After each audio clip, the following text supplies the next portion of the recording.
let us all do we can to build a better future.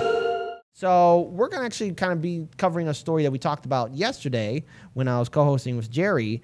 But now there's a further kind of falling out with Kamala Harris. More people on the media are talking about her infamous speech, and we will play that video again. But first, I guess our good friends at Morning Joe actually liked Kamala's little speech about telling immigrants, don't come here. Don't come here. Let's play this video. Again, shout out to Case Study QB. Be sure to follow him on Twitter, subscribe to his YouTube channel, and subscribe to him on Odyssey as well. Play that video, Phase. You saw the vice president look dead into the camera and say, do not come.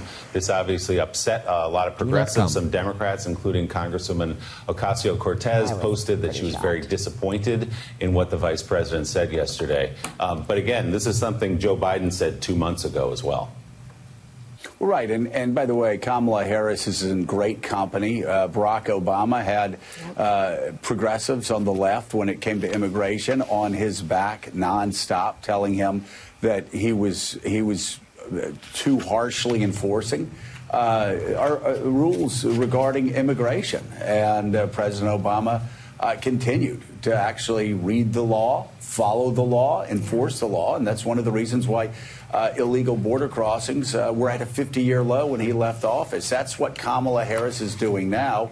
You're right. Joe Biden said back several months ago, don't come. You're going to be turned back. But the Biden administration itself, we all remember, at the very beginning was accused of sending the wrong message to a lot of possible immigrants in Central America. They're doing everything they can to make sure that they are clear and unambiguous to migrants, that if you come to the United States of America and try to enter on the southern border, you will be turned around.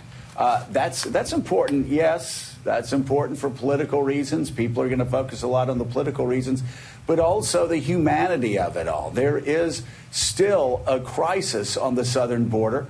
There is still much suffering on the southern border, and it needs to be alleviated. And the administration looks like they're doing the right thing here, sending the vice president of the United States down to deliver that very clear message to stay home. We're going to help you. We're going to do everything we can to make sure your life is better here. But don't come to America because we just don't have the ability to let you in right now. Kira, I have a feeling you want to snap right now. I just my head must have been someplace else when I listened to that clip, because I mean he's like essentially agreeing with her right now. Basically, yeah. And the thing is I remember when corporate media, TYT, oh, that's right, I'm going to call you guys out too, and so many other people were saying Joe Biden is a reasonable president. He's pragmatic. He has a soul. His administration is going to be different than Trump's because Trump is all bad. Look, I said this on yesterday's show. If that was somebody associated with Trump and his administration and they said those things, people would have been screaming from the rooftop about just how deplorable Trump is and, oh, look at all the people around Trump. The thing is, there's a reason why we have a wave of immigrants coming to this country. Not because they woke up one day and said, you know what, we're just going to take this dangerous trip and make an illegal entry into the country. No, the reason why it's happening is because, again, regime change wars, coups, and also the ever rampant and out of control drug cartels, thanks to, again, the United States doing coups and also the ridiculous war on drugs, which is causing a lot of communities and regions to be war-torn areas. Put on top of that, like extreme weather events. You know, like there's all kinds of things that are hitting. And sanctions. There's all kinds of things that are hitting these regions. And I think like one of the things that first came to mind when I heard this, I mean, I was pretty floored, and the reason for that is because Kamala Harris's parents are immigrants. Like, and they came over here because I believe they were under British colony rule, and there were the opportunities for them just weren't available. But don't come. So I think, like, if I remember, I was like, oh crap, like I wanted to mention that. Let me look it up. And like first, you know, New York Times report from like last year talking about, you know, just doing a profile on Kamala Harris and how her parents like are immigrants. are immigrants and came over here for more opportunity because where there was not any opportunity. So I just find it interesting when people who have benefited from the way that we run things in the United States historically, who are now like shutting the door behind them. Like, you don't get to come. By the way, vote blue no matter who, and K-Hive. What's your response? But hang on, I got an article from RT America. Shh, don't tell Rachel Maddow. She might crap her pants because again, it's Russia. Great sound effect. Yeah, you're welcome. All right, so Vice President Kamala Harris' first foreign trip to Guatemala and Mexico has left the White House officials with little to be happy about, a new report suggests. CNN Jeremy Diamond, who accompanied Harris on her recent trip, reported on Wednesday morning that multiple White House insiders were left perplexed by Harris' performance overseas. Maybe she's not that great. Diamond added that Harris's own team has expressed frustration over their boss, and the vice president's answer to certain questions have overshadowed whatever successes she actually had on her trip. Again, it's madness and stupidity. One of those answers came during an interview with NBC's News' Lester Holt, who confronted Harris about her lack of visits to the U.S.-Mexican border, a frequent point made by conservative critics who have targeted Harris since she was put in charge of the border crisis in March. Asked why she hasn't been to the border, Harris retorted by saying she also hasn't been to Europe. An answer that left many scratching their heads. That's no. Okay, go ahead. Go. I was going to say that's totally like the all lives matter argument. Yeah. But also, oh, very good. You know? That is like, damn, wow.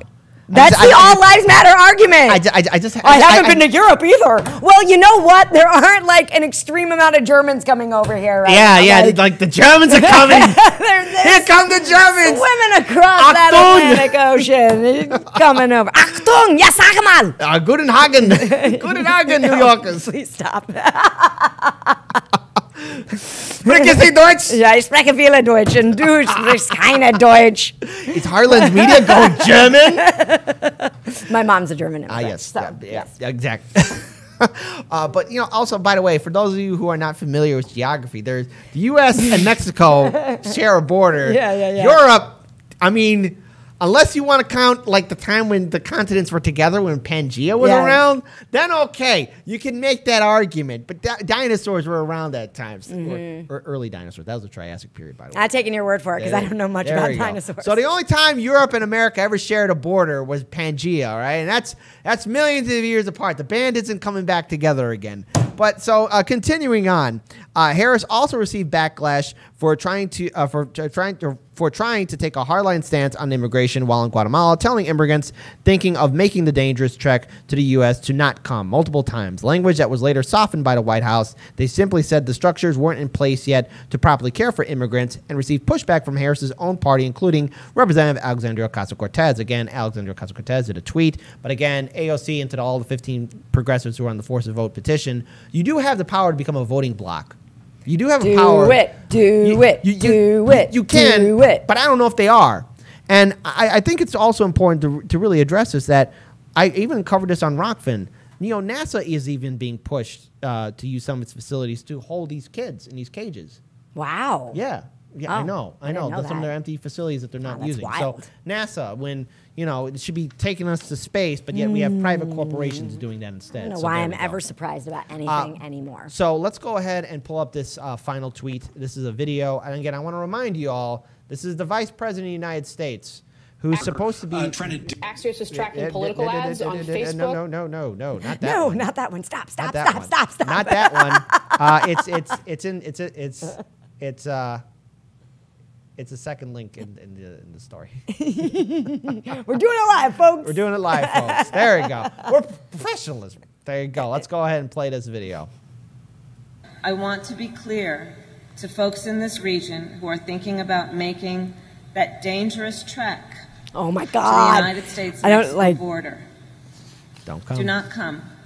Do not come.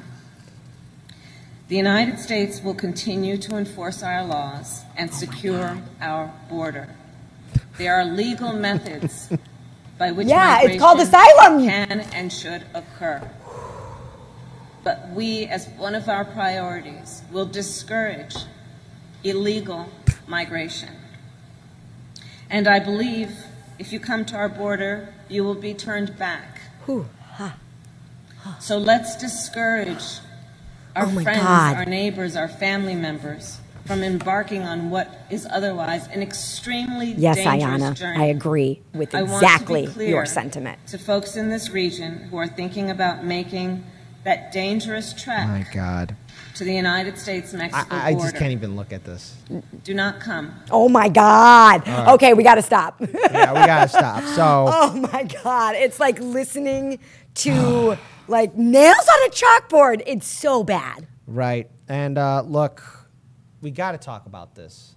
And I know that right now covering stories like this is going to be controversial. But, I mean, look, folks, this is the Vice President of the United States who's also a child of immigrants. She is a natural citizen now, and the thing is, she's been able to benefit a lot. And I guess like all of us, like all of us. The assumption would be maybe your administration would be better than Trump. Maybe your administration can end the sanctions that are being imposed on Central and South America. Don't come. I know you're being hounded by gang members and threatened, you know. By your corrupt government that we also helped install. But don't come. Because we're going to enforce the law, which says that seeking asylum is totally legal.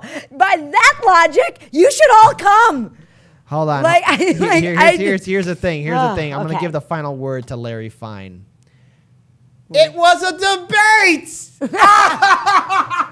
Oh, yeah, that's right. It was a debate. That's right. I forgot. It's a debate. All right, so there we go. I don't know how 2022 will play out as well as the general election of 2024, but Democrats, it ain't looking too good. Yeah, dudes. We're going to move on now to our